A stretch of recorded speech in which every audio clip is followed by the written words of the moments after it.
Die Definition von Veganismus beinhaltet, dass du keine Ausbeutung und keine Gewalt an Tieren unterstützt, soweit wie es geht. Und wenn du jemanden isst, der tot ist, dann ist das keine Ausbeutung und Gewalt.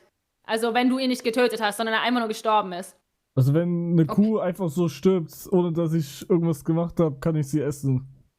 Also ich sage es mal pauschal eher ja, aber wenn du diese Kuh dann nimmst und damit ein Steakhouse eröffnest und damit nach außen symbolisierst, dass es okay ist, Kuhleichen zu essen und die Leute wollen dann noch mehr Kuhleiche, obwohl keine Kuh gerade an Altersschwäche gestorben ist, dann vermittelst du auch, dass Tiere als Objekte behandelt werden dürfen und das ist natürlich nicht okay.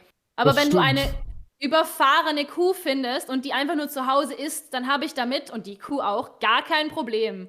Du sollst du nicht nach außen symbolisieren, dass nicht vegan sein okay ist, sondern dass nicht vegan sein nicht okay ist, weil Sklaverei